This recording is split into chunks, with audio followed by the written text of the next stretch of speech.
Perkenalkan, nama saya Denviana Bani dengan NIM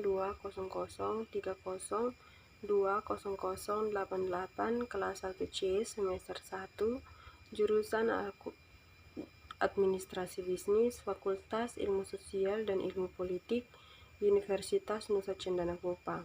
Tujuan saya membuat video ini adalah untuk memenuhi tugas mata kuliah pengantar sosiologi review buku ke-13. Siapa yang sekarang membaca Ginsberg? Siapa yang sekarang membaca Ginsberg? Ketika saya menjadi sarjana tahun 1961, saya membeli Maurice Ginsberg, esai dalam sosiologi dan filsafat sosiologi yang keluar tahun itu. Saya membelinya karena saya diberitahu bahwa itu adalah buku yang penting, dan oleh karena itu ingin sekali memeriksanya. Tetapi saya ulangi, siapa yang sekarang membaca Ginsberg? Jawabannya saya kira tidak ada. Namun, Maurice Ginsberg adalah tokoh penting dalam sosiologi Inggris.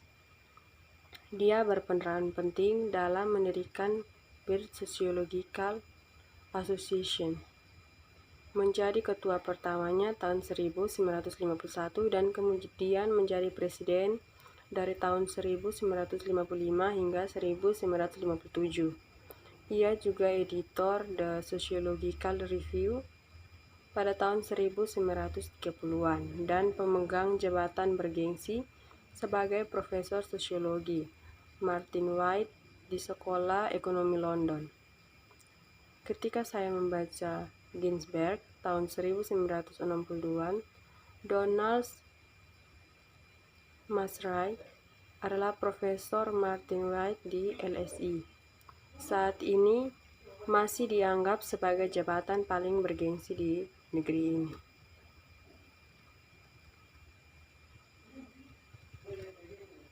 Kemajuan dan pertumbuhan disiplin. Ketika saya pertama kali menyadari sosiologi pada akhir tahun 1950-an, saya tidak tahu betapa barunya itu di Inggris. Seperti yang disebutkan di atas, Maurice Ginsberg adalah presiden pertama BSA, sebuah organisasi yang hanya didirikan pada tahun 1951 dan hanya memiliki 400 anggota pada 1956. Pada saat hanya 6 universitas di Inggris yang menawarkan gelar sosiologi, menurut Worsley tahun 1987 halaman 11, ini kemudian berkembang sangat pesat selama periode apa yang saya anggap sebagai magang akademis saya pada 1960-an dengan staf pengajar dan peneliti penuh waktu berlipat ganda di universitas-universitas Inggris antara 1960 dan 1970.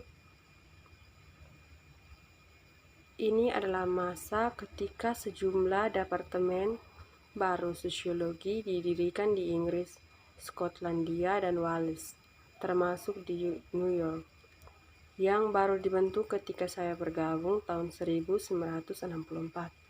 Menariknya, hal ini merujuk pada fakta bahwa di pertengahan 1960-an, permintaan melebihi pasokan yang tidak masuk akal.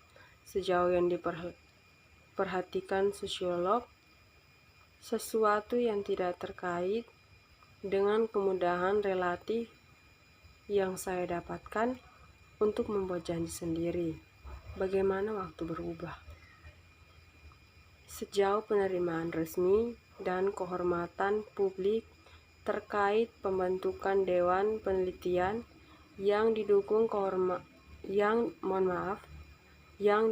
pemerintah untuk ilmu sosial dan memasukkan sosiologi dalam kewenangannya, terjadi pada tahun 1965, dan meskipun Oxford dan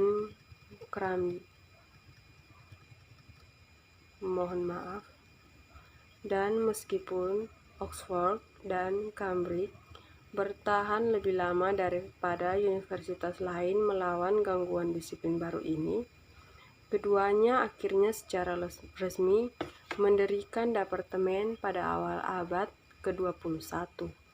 Orang mungkin mengira bahwa periode ekspansi ini mewakili kesuksesan nyata untuk disiplin.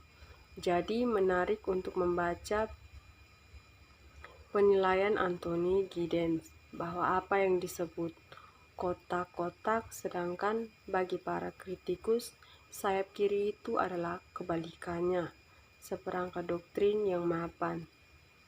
Giddens dalam Hesley tahun 2004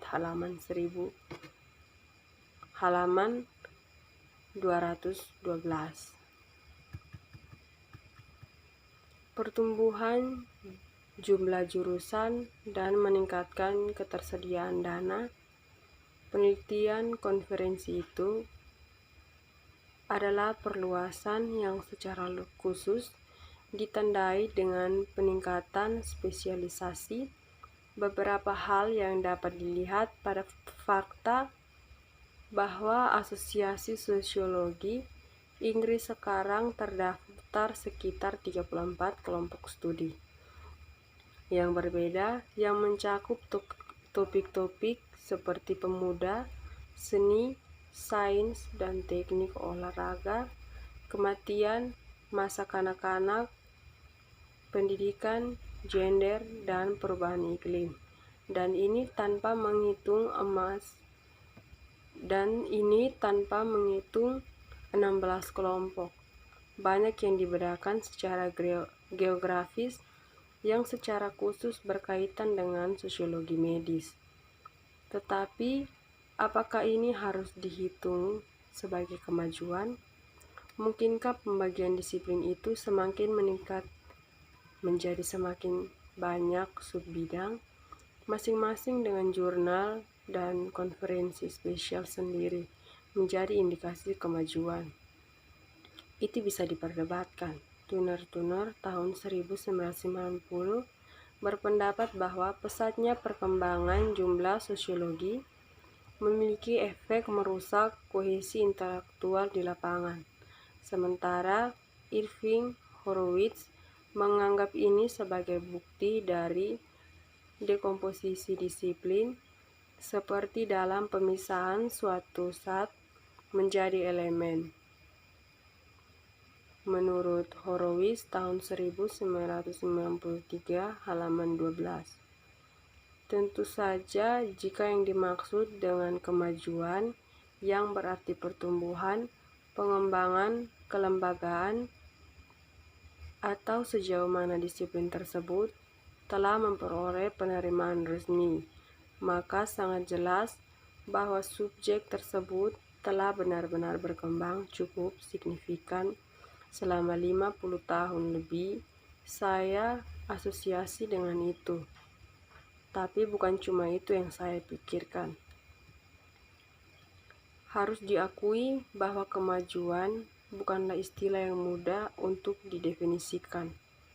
Biasanya, di definisi kamus akan menentukan gerakan maju atau maju menuju kondisi yang ditingkatkan atau kondisi lanjutan, dan sementara ini tampaknya cukup terus terang.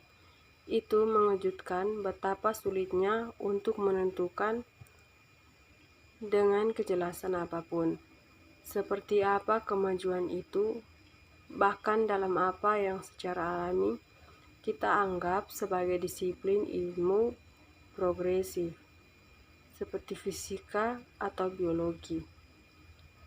Oleh karena itu, hal ini hampir tidak mungkin sama sekali mudah sejauh menyangkut sosiologi.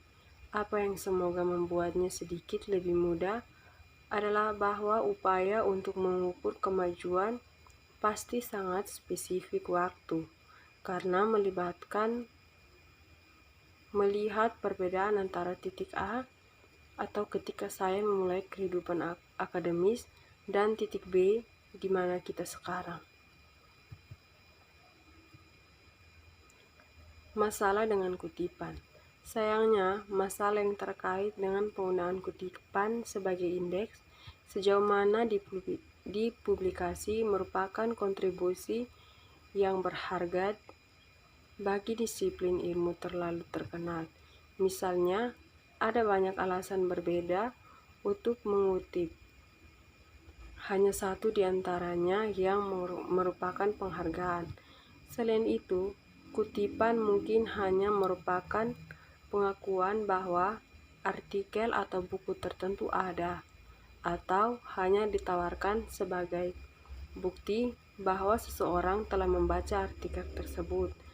Kemudian lagi, kutipan tersebut mungkin untuk menunjukkan bahwa karyanya yang dirujuk pada dasarnya salah dalam argumen atau interpretasi datanya, atau mungkin hanya dalam bentuk sitasi sendiri.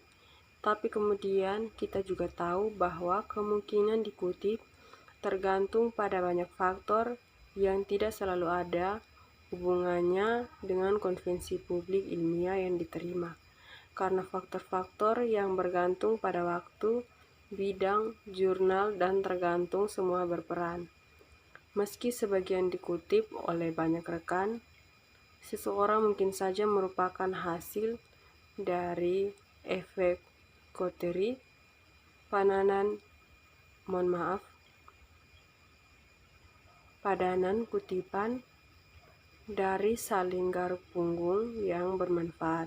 Akhirnya makalah tinjauan tersebut harus disebutkan karena inilah makalah yang paling sering dikutip dari semuanya. Demikian video review buku ke-13 dari saya. Terima kasih.